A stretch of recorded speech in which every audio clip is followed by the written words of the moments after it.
Now, I would like to introduce you to our first keynote speaker. Her name is Beau Miller. Beau has over 2 decades of expertise, and Beau and her dynamic team deliver personalised service and strategic solutions tailored to each client's needs. At Boutique Realty, do you see what she did with that? Boutique Realty. Accountability drives exceptional results, making property more than a transaction, but also creating winning experiences for clients and communities. Beau is also behind the up-and-coming RE Bar Camp at the Pineapple Hotel in Brisbane. She might give you some more details on that. If you've never been to an RE Bar Camp, it is an experience to behold, very different to any other conference that I've been to. Entitled today, Pain to Power, which is going to be interesting. Beau demonstrates how simple applications of ChatGPT or OpenAI helped innovate her agency to a multi-award winning powerhouse. Without further ado, can we please welcome Beau Miller to the stage?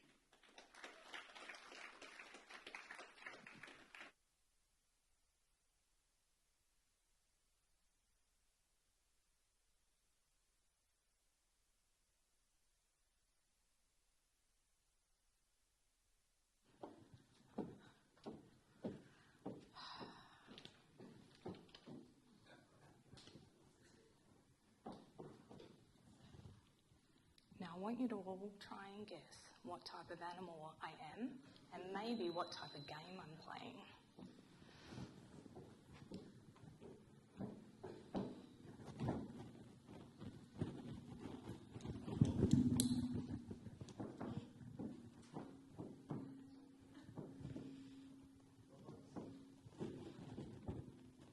Who said monkey? All over it. Hey guys.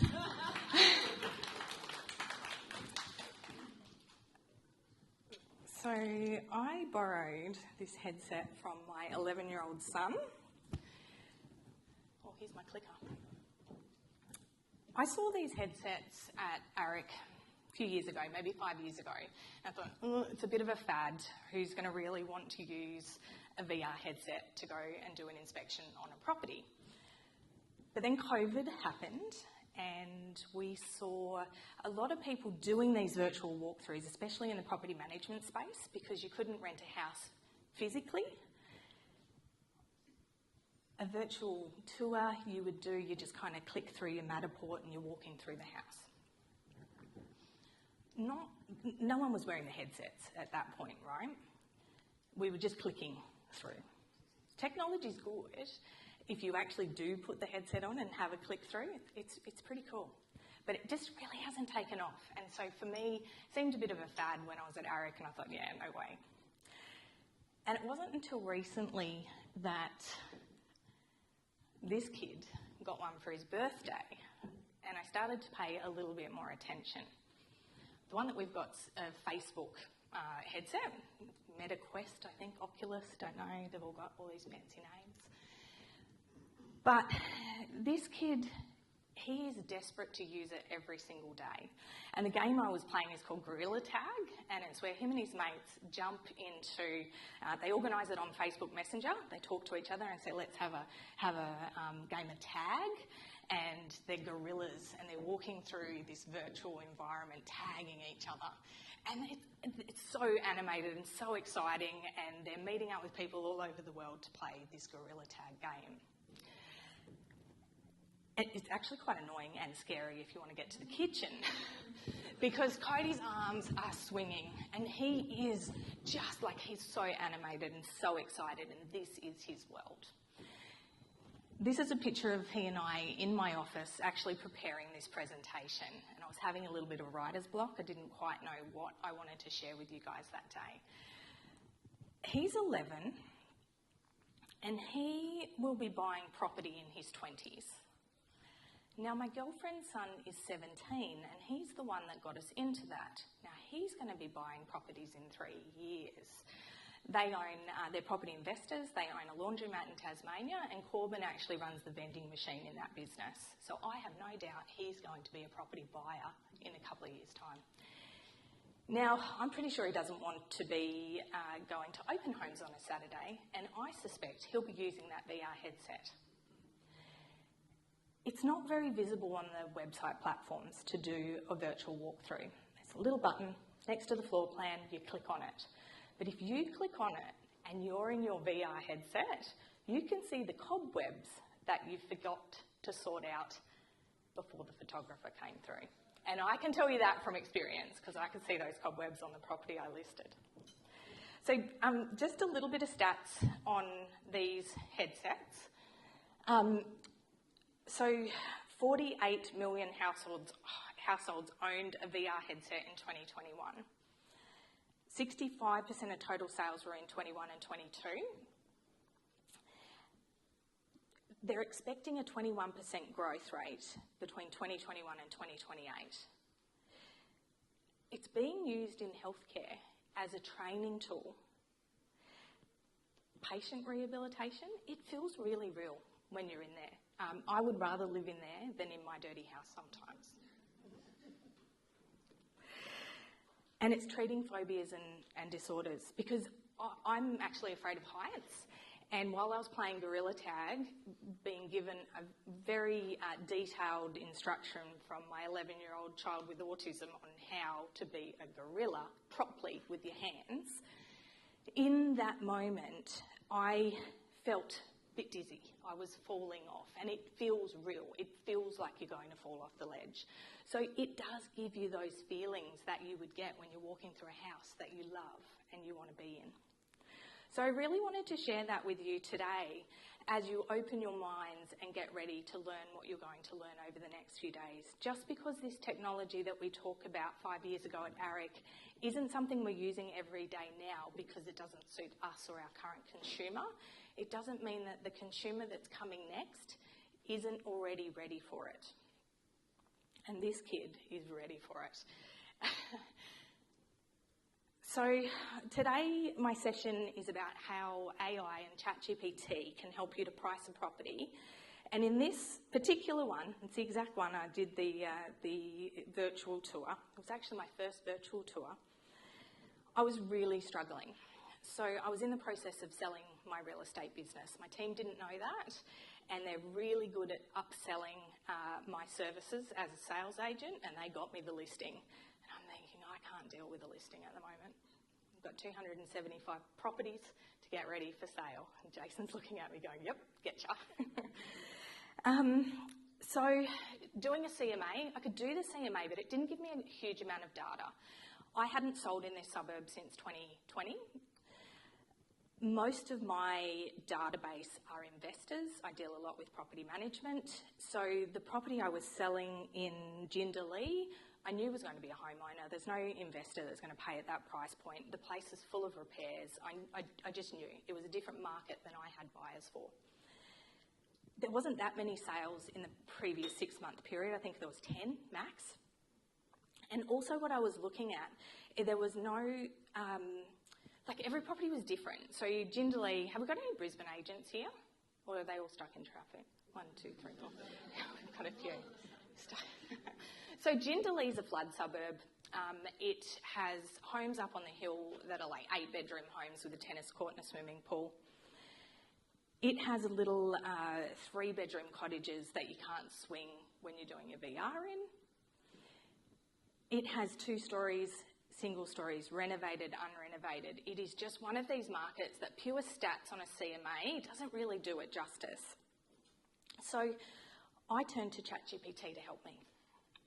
I got ChatGPT, at the time it had the ability, which it does now, to upload a PDF into it. So I just put my basic PDF CMA report into ChatGPT and I said, can you give me a hand?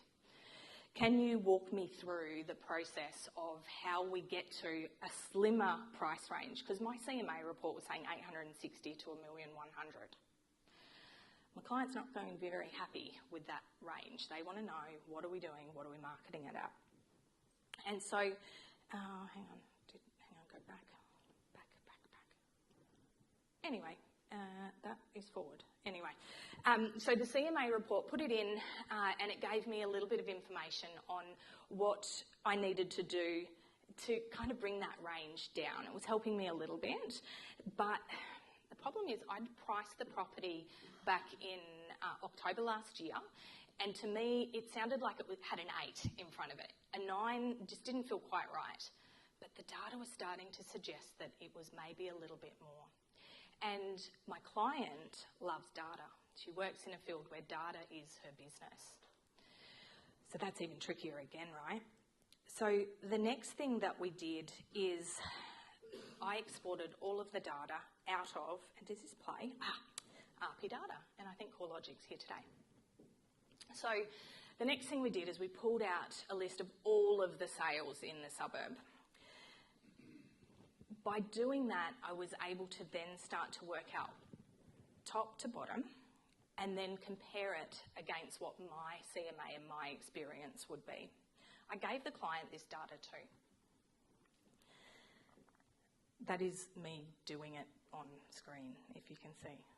So then there's a little paperclip. See the little paperclip down here? This is where you upload things into ChatGPT. How many people use ChatGPT at the moment? Nearly everyone? Cool. Has anybody done a PDF upload? Excel spreadsheet upload? Nah, I've got no hands. Hang on. 1, 2, 3. Yeah, okay, we've got hands. Okay, so we're doing some Excel stuff. It's brilliant. It's brilliant. So as it analyses that data, it starts to help me with my range and it gets it a little bit closer. So remembering that I've given the client the data, she's got the CMA, but I cannot quite get out of her what price she wants for this property. And my brain is completely overloaded. I don't know how to market it. In this particular area, everybody's going to auction. I'm not an auction agent. They know that. They don't want to go to auction. They want a price. They want to put offers over. But every other property says, just listed. Not helping me. So I did a little bit more digging into the data. Now, the crucial thing with ChatGPT, right, it's data is king. We need the data to be able to work with ChatGPT. It has access to a shitload of data, but it doesn't have all the data micro into Jindalee. So I've got to give it a little bit more. I've given it what the property was advertised for. So you know when we first go up, we go just listed, and then what did it sell for? So how did we get there? What was the decision making and how many days did it take me to get there? So I gave ChatGPT that data. Then we were getting somewhere. I rang the client and I said, I think that I know you really want to put a price on it, but we're not going to because the data's telling me we shouldn't. We're going to go with a just listed and we're going to do it for 3 days. We're going to do 2 viewings, Friday night preview, Saturday open home, and I'm going to do a longer open home. I'm just going to get people in the door and we're not going to put a price on it. We're going to get market buy, which I know market buy is here and I'm a market buy user. If anybody wants to know how it works, come and ask. We're going to get market buy to just have offers submitted so that you can see what the price is going to be, and I'll work through the list that way. ChatGPT did, using my statistics, tell me that we should price it at offers over $950. We got there. We got somewhere in the end using all of that data. But it said initially just listed, so we rolled with it.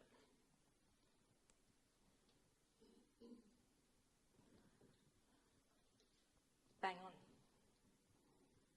You can see what we sold it for. It was my first $1 million sale, by the way. On the 26th of the 2nd, 2024, and I settled on my business on the 28th of the 2nd, 2024. So it was pretty intense. I was doing a lot of things at the time, and if any advice to you guys, use this tool to make sure that your day is easier to make these decisions. It's not cheating. It's just your personal assistant. I don't have to check in with any of my other staff. I was doing this stuff at midnight at night. There's no one else to ask. No phone a friend happening at that time. So ChatGPT is your phone a friend. But the core of my business is property management, and that's probably where I've used ChatGPT the most in the last 2 years and really changed some pains into power in property management. I had 2 property managers resign in a very short space of time. We're seeing it across our industry of property managers. I went into an office the other day. They've had no one in this 1,100 management business for more than 2 years. I had 2 of them leave after training them for 2 years, and I had a mess. I recruited a girl. She went to schoolies and didn't turn up. Couldn't get home. Sure, if you just got a job in real estate, you would get home. And it was Christmas. Like, it's our busiest time. So recruitment to try and find new staff it's just so much work to sift through emails and resumes. Actually, I could probably use ChatGPT for that now I think about it. But at the time, I just needed to plug a hole, right? It's Christmas time. We work in a defence relocation area, so you've always got Christmas is when they're all being shifted around the country. Our email inbox exploded and the complaints begun. That says 535 messages, and that was after I did about 2 weeks of midnighters. And you can see we're a mess. There's 2 of us left out of 4. And this was the call that changed it all. I hope this plays. Give me a go. Damn you. How do I get that to...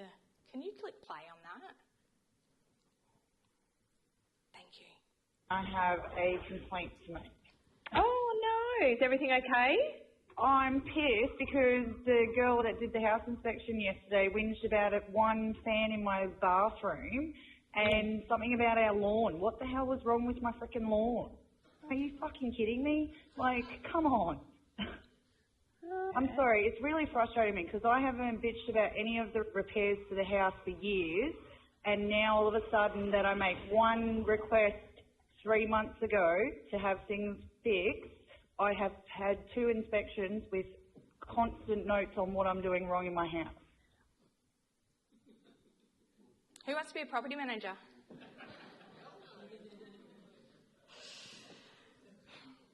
Wasn't my first complaint that week.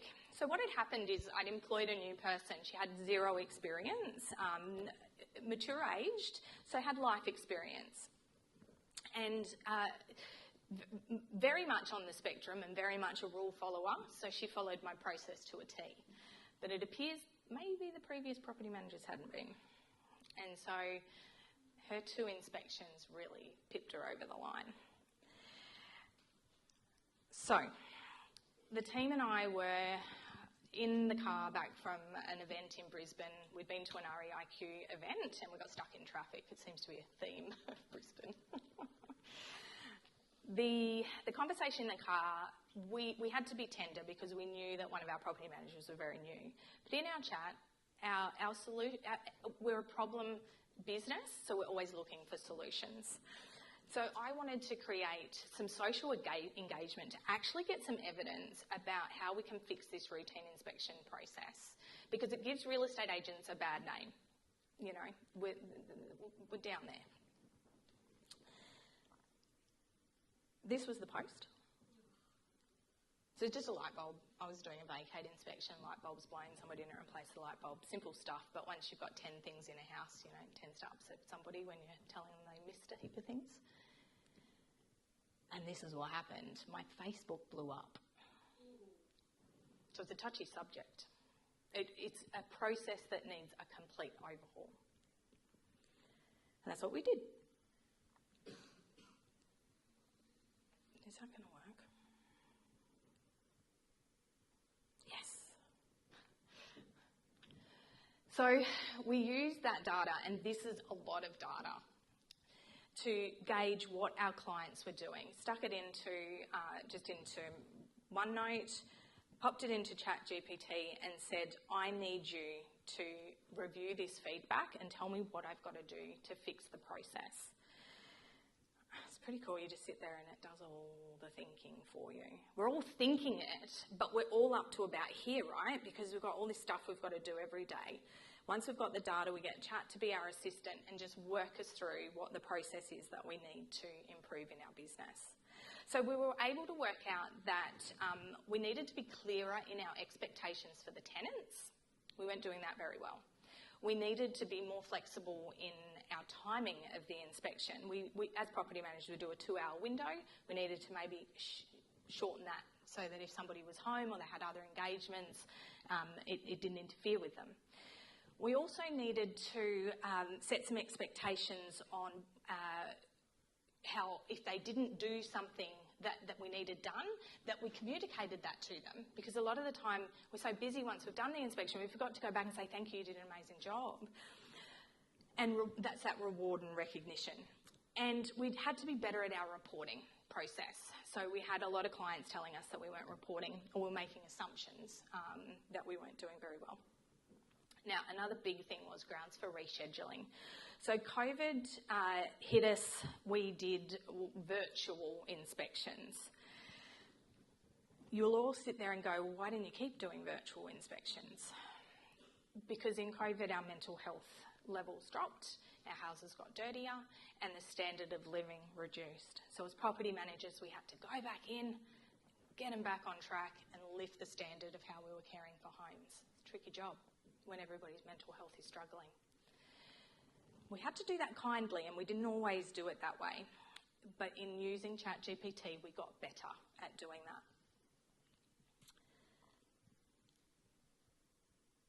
Grounds for rescheduling.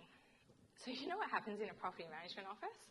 The tenant calls and says, I've got a Zoom meeting with my manager at 2 o'clock and you're going to be there for an inspection.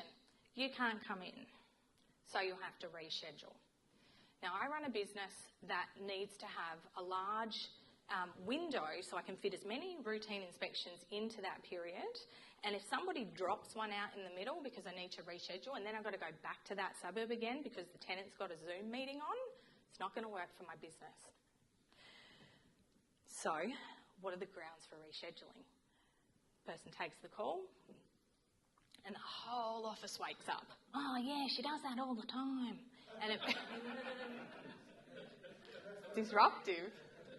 We've got property managers laughing because this is what happens. Yeah, send breach notice, decline of access. It's really disruptive when you don't know how to respond to that type of request. And it might be different each time. It might be that the child's sick or someone's got gastro, that's a common one. So why is it okay to do it? We didn't have an internal procedure document on what were reasonable grounds for routine inspection rescheduling. ChatGPT did it for us, and that's the prompt we used. This is literally the prompts that I went back in time and are sharing with you. Another thing is that, remember the setting expectations of the routine inspection? Well, how can we make them open the PDF that tells them what the expectation is? Because it's the same PDF every 3 months. So we got clever and we created different checklists for different seasons of what was happening. Spring cleaning, Mother's Day, New Year's resolution, it's Christmas. The Christmas one was a hit. And so we did that with the use of ChatGPT. But probably the best thing we did was created a survey. Now, I'm a small independent business. I didn't know how to do a survey. I'd heard everybody talking about this NPS score thing. I don't really know what it is. Did I even get the acronym right? Good. So I knew that it was something my business needed to do, but I wasn't sure what it was. So Chat, my little PA, helped me with that process. And then we started to create an inspection feedback form.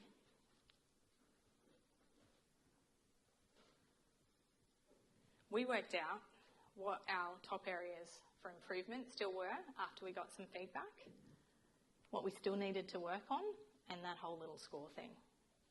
But even better, from the use of ChatGPT as our personal assistant in literally writing emails, that was our inbox there 4 months later. That's 40. Do you remember I had 535? But I only had 2 staff members left, but we still did that. Amazing. Jobs, 254. They were at 389. Crazy. And I tell you, yes, I have people in my business to click the buttons, but ChatGPT can type an email way faster, it can be way nicer, and it can say no nicely. That was my senior, Christine, the person who I've worked with for 6 years, that when she came to my office and I said, we used a VA, oh, I don't want to do that. Why would you get a VA to do that in the Philippines? No, I want to do everything. Now she can't function without a VA. She uses ChatGPT on the top version as well as the custom legislation guru we created. And she's gone on to a new business and she's setting up all of these systems and processes and everybody's using ChatGPT. So very proud of her, and if she can do it, anyone can do it. Anyone in your team that is putting their hand up and says, I don't want to use it, can do it. Some other stuff that we used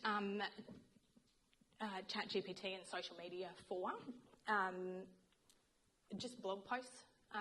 Whatever's happening, we never have time to do it. Usually me up at midnight writing the blog post. Don't have to do that anymore. Anyone in the office can start to do it. Online order form for my little red book. I wrote a children's book about moving house, and I didn't know how to sell it, and I didn't know how to donate the proceeds, but Chat helped me to do that and took that block away. You know, when you just can't take that first step into doing something different or doing something new. Well, Chat makes you feel comfortable and confident. It's like your little friend. I created a whole webinar on suited to defence relocations. So that is my niche. That are the people I like to serve. I serve other people too, but that's my niche. I was able to use Chat to work out what software to use. There's a program called Demio. It's amazing, and I never heard of it before, but it's way better than Zoom.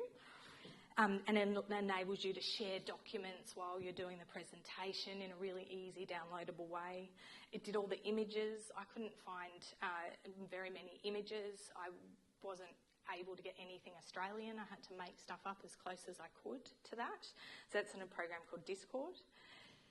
Actually, with the defence work that I've been doing, I flew down to Tasmania. My girlfriend and her husband run a charity down there for soldiers and first responders. So that's the girlfriend that has the investment properties. They rent it to seasonal workers and then they flip to housing wounded people for respite for the other half of the year. It's incredible. So the Deputy Prime Minister went to visit, and so off I toddled on a plane, like literally a day's notice, hey, I'm coming, because I really wanted to talk to him about the space that I'm working in, which is help for veterans that are facing homelessness. And so in that day, I was able to write my spiel on what I was going to say to him in the first minutes. Thanks to Tanjali, who's here today. She was on the phone to me in the airport. What are you going to say to him? Well, I don't know. Just going to walk up to him. But it was fantastic, the stuff that we came up with that day. And what I actually did in the room while I was listening to him talk his, stuff. Most of what they say is good, but they're politicians, right? So they've got like a playbook that they have to read by. But I managed to get to summarise that on a voice recording, dumped it into Chat, wrote a letter to them, sent it off, made sure that I could then publish that into my audience and it was okay to do. Chat, I finished year 10 high school, just. I don't think I actually did much school. I passed, but I'm very good at putting my hand up for any community service offerings in school. So it wasn't my strong point, English and maths. My first real estate agency job, they got me to go and do a English course after school at TAFE so that I could learn how to spell properly. If only Chat was around then. And like I said, learn to say no nicely. So I wanted to have a chat to you guys about what your pain is. How much time have I got? Holy shit. I'm a salesperson, but I don't know if I'm that good. All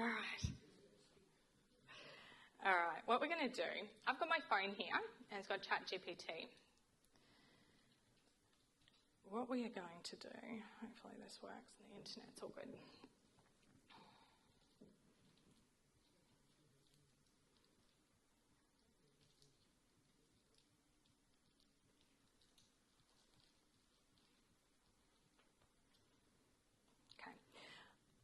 I mentioned before I created a legislation guru. Has anybody created their own GPT?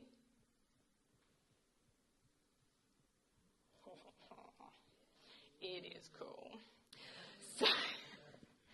So we know that ChatGPT is it's a large language model that is picking up information from all over the World Wide Web. It's also sharing everything that you're talking to it about, so it's getting smarter as it goes. You can join a business version of ChatGPT. If anybody's scared in the room, you can actually go to a version that doesn't share it, just keeps it within your business. What you can do within that is over on the left over here, you've got your little chat up in the corner, right? The little white and black one. You can create your own. What you tell your little chat is what you want it to talk to you about. So I created the Queensland property law expert with a focus on RTA and QCAP procedures, omitting specific agency names because I wanted to be able to share this with my team. So that's what I told it to do. What I did is I uploaded the legislation, Occupations Act, a copy of a lease. I uploaded some stuff from B&T that I had, which is like on your depreciation schedules and so forth. And now I can talk just to that. So let's try it out. Hey Guru, can you give me a hand to let me know how I would refer to legislation for pets in a rental property?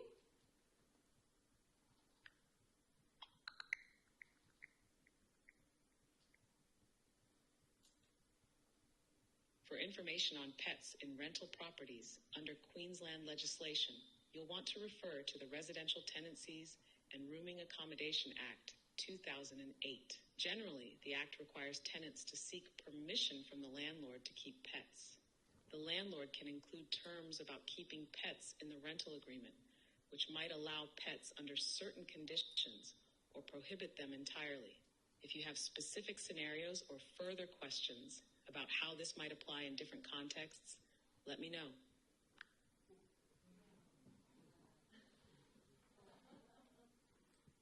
Cool, huh? Now my chat's a little slow because it's got a lot of documents that I put in there that I have to go and find. So we're going to talk to the real chat, the normal chat, the real chat. I'm going to ask a question.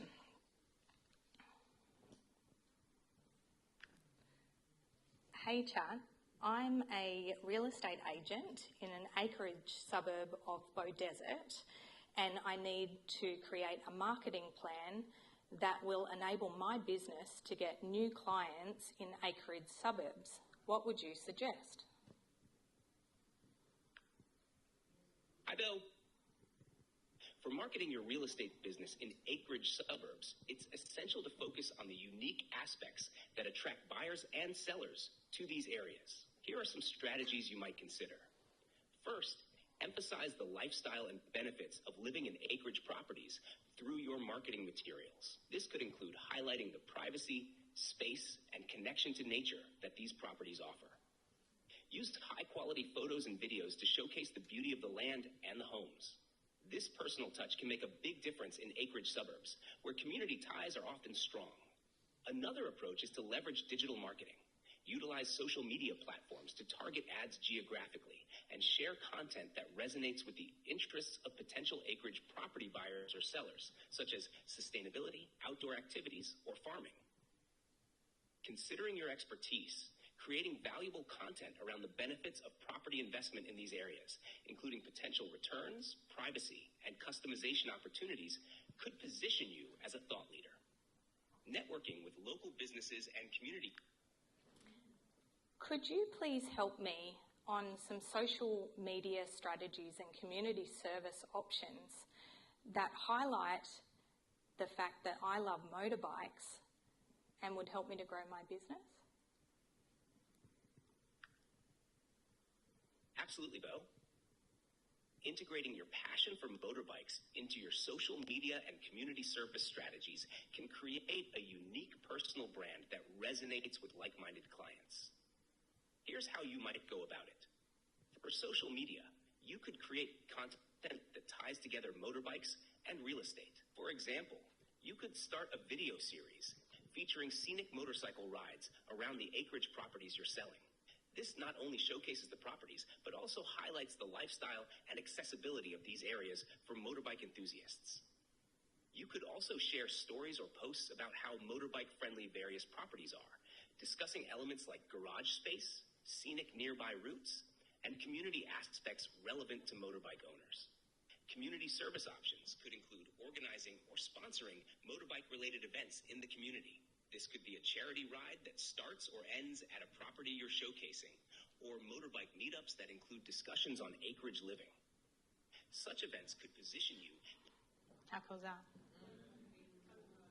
That just gave me marketing to get new business for motorbike people. Darn, I sold my business. All right. That is pretty much all I've got for you guys today. So if we have any questions in the room, yep. Do you use the 3.5? Oh, we've got people at home. Yeah. Do you use the 3.5 version or you use the paid for version? And what do you think the difference is? Yeah, good question. If I had a team that I wanted to use it, 3.5 is fine. Totally not a problem. But they can't access my guru. They can't access the PDF versions and the Excel versions. It's $29 a month per staff member. It's pretty cheap software to get to the next version. Yeah. And if you go to the business version, I think it's about the same price, then you can start putting your own internal processes and procedures into it. And then you can start using chat as the person that's helping your team to learn how to be property managers instead of interrupting Beau all day long. Another question at the back. Jason, thank you for giving me the exercise. You obviously know I need it. Excuse me, sorry. Thanks, Rav. Beau, can you just explain how you went through the process of building your legislation guru? Yeah, it's so easy. I kind of don't have the computer at the moment, but there's a section over in the top right-hand corner, and I think you just sort of scroll down the bottom and it says create GPT or explore GPT, and you literally just create it. It's so easy. You just say name, and then I want it to be my scripts and dialogues, and then you could upload your internal scripts and dialogues document into it, and it'll come up with an AI generated cover picture as well, and then you share it. Anyone can have it. And did you upload the legislation, or you just referred to the legislation? No, upload. Yeah. Chat sometimes can check the internet, and then other days it decides it can't. So depends on what day. I have a question. How did you... So a lot of people in the room, I think, have dabbled with ChatGPT, probably drawn themselves as a superhero. Would that be correct? A couple of times. That's generally what most people do. The first thing. But how did you actually start using it more and more for your business? What triggered that, and how did you get into it? Yeah, thank you. I'm a bit of an elite agent junkie, so any training that Samantha McLean has had for the last 4 years, I've done it. And she is the number one go-to to teach you how to do this stuff, or to teach a team how to do this. She runs a session. Well, the first version of what I did was a 30-day transform channel. Have I got any transformers in the room? Oh, one? Awesome. Joe. Transform is a 30-day challenge, and it really sets the bar high. By about week 3, everyone's gone out of the wayside. You lose your momentum about week 3. If you can hang in there to week 4, you got a chance for the win. And there's good prizes in the winning of it, but there's also the glory that says you're a transformer. Yeah, it's good. It's good. And it's all about mindset, habits, and things to do. Well, Sam actually ran a 30-day transform, which is where I learned how to do this. And I was a speaker on that event to help people with their fears and facing their fears. And then I was the first speaker, and then somebody said, "Are you doing Transform this time, Beau?" And I was like, and Sam's like, "Yeah." So as soon as I commit to something, I've got to finish it. And so I finished this 30-day Transform.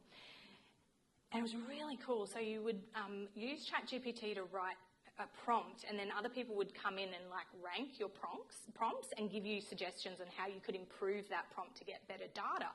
Well, I was up till midnight every night ranking everybody's data because it was amazing, good stuff. And if you get onto Sam, she actually gives away all of those prompts. She calls it Prompt Monster. So you can get that for free on her AI-powered, well, you've got to pay for that, but anyway. So the learning how to prompt is what I did in that 30 days. And then since then, she actually does run a classroom day event that you can learn about it. So yeah, that would be my suggestion, is jump on that. And you'll pick and choose what you like, love, hate, all those things. ChatGPT is my go-to. And I find I didn't create that image at the start. Sam did that. I find it really frustrating to create images. But you can do that on Canva now as well. Was that the question answered? Yes, yeah, it certainly was. Do we have any other questions in the room? I have more, I just don't want to dominate. No? So in the area of ChatGPT in particular, you said you dabbled in Discord, I think it was? Yeah. Which is, that's largely for image creation, correct me if I'm wrong. You haven't had much success in doing that. Do you use ChatGPT for image creation now? Because I know it uses a different engine. Yeah, a little bit. It's okay, just don't try and put anything with a word in it, because it just adds I's and Z's and just looks stupid. So if you can just avoid words in there. Do you have a use of ChatGPT that you would recommend the audience does not use it for? That. Yeah. Images. Yeah. Just images? Well, look, it's not terrible at it. It's okay at it. With ChatGPT, you always have to fact check, because it's not always right, okay? So you are the professional. You can't fake it till you make it with ChatGPT, because it'll make you look stupid. So just be really careful to fact check if you're putting information in there that it is actually true and correct. Yeah. Thanks for that. In the property management world, say if you're looking 1 year, 3 years, 5 years ahead, where do you see the ChatGPT, increasing capacity of property managers? Where do you see it just ultimately never going to be able to help the property managers? What's your kind of view down the line based on your experience? Good question. Oh my God. Give me 100 software developers and I'll fix your problem. I think software in property management space in the country is going too slow for what these tools can do. We already have AI robots that help us in the maintenance space, which are excellent, but in the space of task management, so around like a pet application comes in and you've got to process that pet application within 14 days, and guarantee you there's going to be pets in houses everywhere, because there's no way that 535 emails was done in 12, 14 days to make sure that pet got approved in time. And then we're just going to piss owners off because we're not processing it quick enough.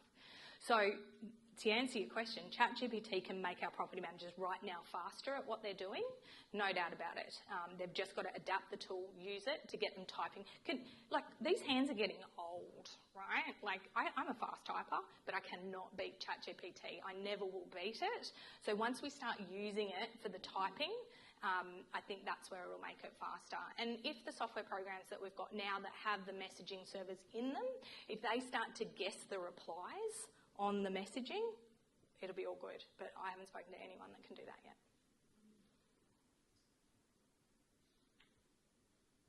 Hey, Beau. Hello. Hello. With your property managers, how do you run them to respond to emails using ChatGPT? Is it a simple process? You literally just copy and paste the email in there and say, do it? Or Pretty much, yeah. Yeah, it is. You have to train ChatGPT in what you want it to do. I'll give you an example. I had a client ask me, he's an owner client, he was renting a property with another agency, so I solved their problem for them by replying using ChatGPT. He had taken a property sight unseen. When he moved in, there was no fence. This is bullshit, needs a fence. Well, actually, you took the property without the fence. That doesn't come across well, right? And I just say, well, tough titties, the house is yours, no fence, deal with it. They're not going to take that as the no answer. Remember I said chat says no nicely? So in reply, we use legislation, which is what we tell our team to do all the time, but who the hell has time to go and find which part of legislation it's going to deal with? So we just reply and we say no. If we can use ChatGPT to get the team to go, okay, what would chat say? Then it gives you a bit of a tool. You cut and paste out of it what you like, you put it in your reply and you hit send. And that just gets the barrage of, you said no and I'm not happy with that answer, so I'm going to ask you 3 times. It actually stops them. They actually stop. So to implement it in with your team and get them up and running, I did a session with an agency in Brisbane that we worked on their vision, their values and their standards. So their culture plan on what they were doing each and every day. So it was a really fun session, but I used ChatGPT to write it on screen. So all of a sudden I've got all these property managers going, how cool is this program? They're all using it now. And I went in the office the other day and they said, hey, that chat's really cool. How'd you learn how to use that? So you've just got to show the fun and the light-hearted way to use the program, and it's not scary. You know, we see AI as a scary word, I think. We've just got to break down that barrier and just go, this is a tool to help. It's an assistant every day. I think that's all for questions. Beau, talk to us just quickly before we keep moving on. Talk to us about your event that you have coming up at the RE Bar Camp. Yes, RE Bar Camp. What the hell is an RE Bar Camp? Oh, it's a conference or an unconference at a bar with no agenda. You had me at bar. A bar, I know. Me too. So I went to an RE Bar Camp 10 years ago in Brisbane. They run them over on the West Coast every year. 10 years ago, there's actually 2 people in this room today that I've just spotted that I actually met at that event, right, guys? Who are they? Who are they? Put your hands up. Where are they? So Russell, Jason Rose, likely suspects. Yeah. Junkies. Yep. No, look, literally, and I think it was Russell's first event as well. So at that event, Russell and I talk all the time now, and he's been an amazing support for my career to get me to this point. I wouldn't be selling real estate if it wasn't for him, and I wouldn't have met him if it wasn't for RE Bar Camp. And what RE Bar Camp does is there's zero agenda on the day. You turn up, you check yourself in, and you've